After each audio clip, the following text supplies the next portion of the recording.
Hi guys, big बॉसच्या घरामध्ये येऊन अनुश्रीने रोजच माती खायचं ही ती ठरवूनच आलेली आहे. कारण रोजच्या रोज तिचं काहीतरी घडलेलं असतं. प्रत्येक सिनियर ॲक्टर बरोबर ती भांडण करताना दिसते. मग त्याच्यामध्ये दीपाली सय्यद असेल, राकेश बापट असेल किंवा प्राजक्ता शुक्रे असेल, सागर कारंडे असेल, या प्रत्येकासोबत तिनं वैर घेतलेला आहे. आणि कुणाच्या साथीने? रुचिता जामदार, विशाल कोटियन, रोशन भजनकर यांच्या सानिध्यात राहून, राधा पाटील मुंबईकर असेल, यांच्या सानिध्यात राहून ती खेळण्याचा प्रयत्न करते. पण तिच्यामुळे दुसऱ्यांची इमेज काही खराब होत नाहीये, तिची स्वतःची इमेज खराब होते. ती स्वतः निगेटिव्ह दिसते बाहेर प्रेक्षकांमध्ये, हेच तिला समजत नाहीये. आजचाच मुद्दा घ्यायचा झाला तर राशन मिळवण्यासाठी इथे एक बिग बॉसने टास्क घेतलेला होता. तर तिचं स्पष्ट मत आहे, कारण आता प्राजक्ता शुक्रे या कॅप्टन आहेत, तर तिचं स्पष्ट म्हणणं आहे की मी आता ड्युटी करणार नाही.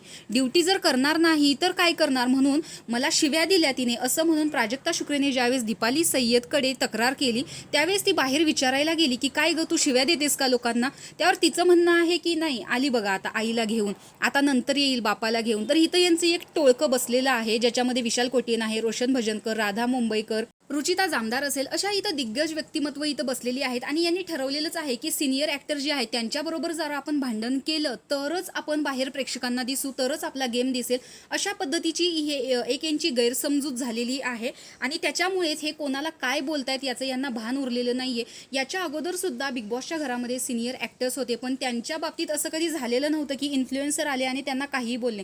पण या सीझनमध्ये या गोष्टी फारच होताना दिसत आहेत.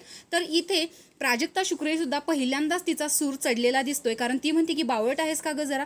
तर अनुश्रीला या कुठल्याही गोष्टीचा फरक पडत नाहीये. इव्हन काल विशाल कोटियन सुद्धा यांच्या टोळक्यामध्ये बसून म्हणलेला होता की हा कोणी मोठा व्यक्ती लागून गेलेला नाहीये, हा काही शाहरुख खान नाहीये, फक्त एक राकेश बापट आहे. आणि त्याच्याविषयी याने बोलायलाच देखील सुरुवात केलेली होती, जी तन्वी कोलतेने येऊन हे राकेशला सांगितलेलं होतं. तर त्याचा डिसिजन याच्यावरती हा होता की मी पुढच्या आठवड्यात इथे तुम्हाला कदाचित दिसणारही नाही. तर अशा पद्धतीचं आत्ताच बिग बॉसच्या घरामध्ये कोणीही कोणाला काहीही बोलतं. आणि त्याच्यामध्ये जास्तीत जास्त समावेश असेल तर अनुश्री, रुचिता, आणि हे सगळं कोणामुळे घडतं तर विशाल कोटियनमुळे. तो फक्त फुगवून देतो आणि मागे सरतो, आणि या दोघी बोलून आपली इमेज निगेटिव्ह दाखवतात. तर तुम्हाला याच्याबद्दल काय वाटतं हे कमेंट बॉक्समध्ये नक्की सांगा. अशाच अपडेटसाठी आपल्या चॅनलला सबस्क्राईब करा. बाय.